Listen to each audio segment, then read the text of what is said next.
Shalom Bapak Ibu sekalian. Salam semangat di dalam Tuhan Yesus Kristus.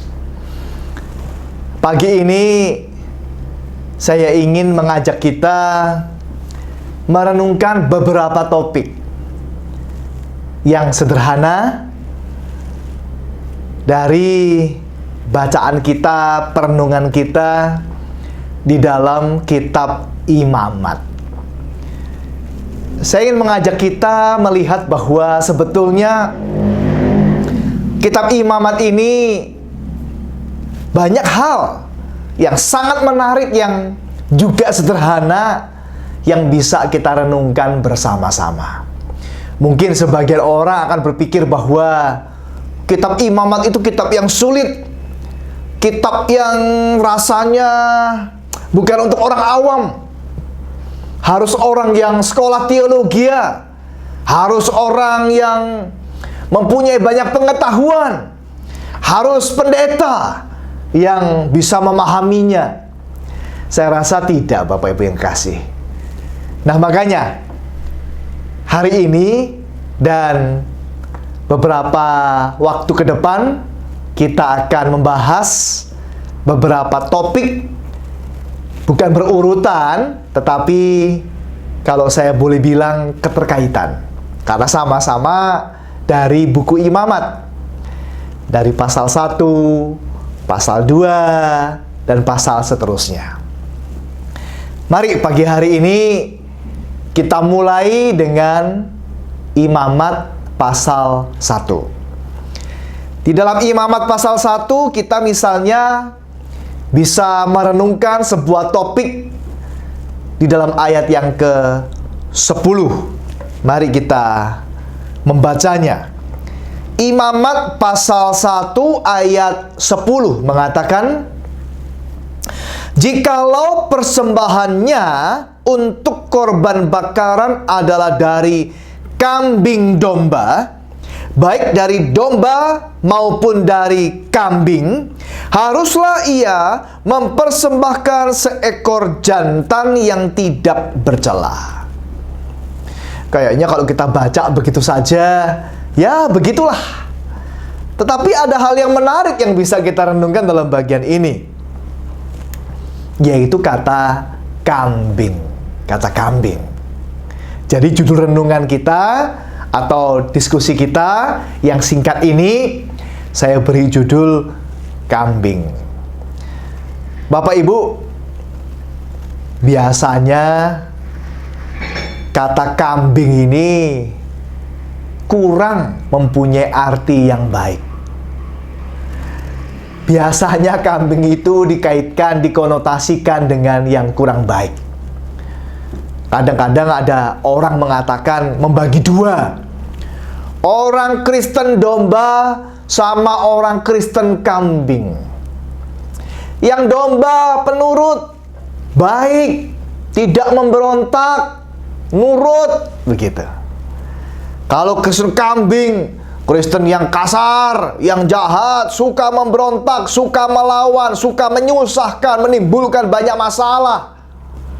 Jadi mengkaitkan kambing itu kurang baik, domba yang baik. Nah, saya tertarik pada waktu saya membaca bagian ini, saya melihat ternyata sebenarnya tidak harus demikian, Bapak Ibu yang kekasih. Di dalam ayat 10 ini kalau kita perhatikan bahwa rupanya kambing itu juga mempunyai arti yang baik. Kenapa, Bapak Ibu? Ya, sederhana saja. Karena kambing itu kan diciptakan Tuhan juga. Masa Tuhan menciptakan binatang ataupun sebuah ciptaan yang tidak baik? Kambing itu diciptakan Tuhan. Kambing itu dipelihara Tuhan, diberkati Tuhan, menjadi hewan ternak daripada orang-orang Israel khususnya pada saat itu. Jadi kambing itu diciptakan Tuhan, diberkati Tuhan, ya, dijadikan hewan peliharaan, dan juga saya percaya banyak juga manfaat-manfaat yang diambil daripada kambing. Bukan hanya dagingnya, mungkin juga kulitnya, bahkan juga susunya, dan lain sebagainya. Jadi kambing adalah binatang yang baik. Kita tidak bisa mengatakan ataupun menggeneralisasi lalu menyimpulkan bahwa kambing jelek. Tidak begitu Bapak Ibu yang kasih. Dan hal-hal yang menarik lainnya adalah kita misalnya mengatakan bahwa kambing itu juga adalah apa? Persembahan kepada Tuhan. Tuhan menerima persembahan kambing Bapak Ibu. Coba kita perhatikan kembali dalam bagian ini. Dikatakan dengan jelas sekali bukan ayat 10 ini. Jikalau persembahannya untuk korban bakaran adalah dari kambing domba, baik dari domba maupun dari kambing, jelas sekali haruslah ia mempersembahkan seekor jantan yang tidak bercela. Jadi kambing juga diterima oleh Tuhan. Kambing juga punya manfaat yang sama seperti domba. Kalau domba sebagai korban bakaran, sebagai persembahan kepada Tuhan, kambing juga sama. Jumlahnya tidak dibedakan. Tidak dikatakan bahwa kalau mempersembahkan domba, misalnya satu saja cukup. Kalau mempersembahkan kambing, kambingnya harus 2 atau harus 3. Tidak begitu. Atau berkata, kalau domba boleh jenis apa saja, jumlahnya berapa saja, atau tidak harus bagaimana-bagaimana, tidak harus ada syarat macam-macam. Tapi kalau kambing harus jantan, harus tidak bercela, harus tidak ada. Rupanya sama-sama diterima oleh Tuhan. Sama-sama jumlahnya, sama-sama syaratnya. Dikatakan di sini apa? Haruslah ia mempersembahkan seekor. Sama, kalau mau kambing ya seekor, mau domba juga seekor. Jantan, kalau kambing ya jantan, domba ya jantan. Tidak bercela, kambing ya tidak bercela, domba ya juga tidak bercela. Sama. Jadi jumlahnya ya sama, situasi kondisinya juga sama, caranya ya sama, semuanya ya sama.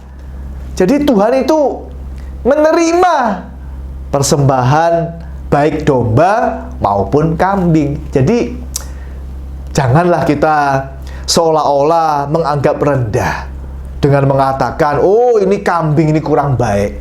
Lalu ada orang-orang yang dikaitkan juga dengan kambing juga. Wah ini orang-orang yang susah diatur, ini orang-orang yang begini begitu, ini seperti orang Kristen kambing. Saya rasa kok kurang baik Bapak Ibu.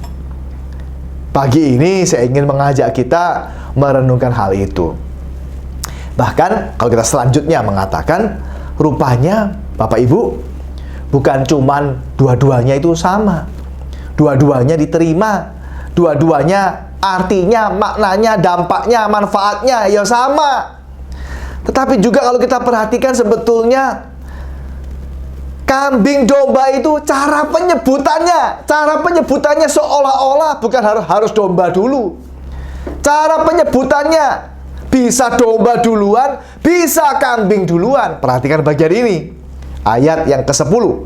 Jikalau persembahannya untuk korban bakaran adalah dari kambing domba. Kata kambing diucapkan terlebih dulu. Seolah-olah penting. Kalau kita melihat cara penyebutan, kadang-kadang yang kurang penting itu disebutkan belakangan. Yang lebih penting diucapkan duluan. Biasanya yang pertama, biasanya yang lebih penting, biasanya yang lebih daripada yang selanjutnya. Anak sulung, anak pertama itu mendapatkan hak kesulungan. Jadi biasanya dikaitkan dengan lebih penting. Tapi dikatakan dalam bagian ini bukan domba kambing. Seringkali muncul di dalam Alkitab ini kata kambing domba. Jadi nggak masalah. Dua-duanya sama, dua-duanya diterima Tuhan, dua-duanya diberkati Tuhan, dua-duanya diciptakan Tuhan, dan dua-duanya boleh diputar-putar. Mau domba dulu disebutkan, mau kambing dulu disebutkan, tidak masalah.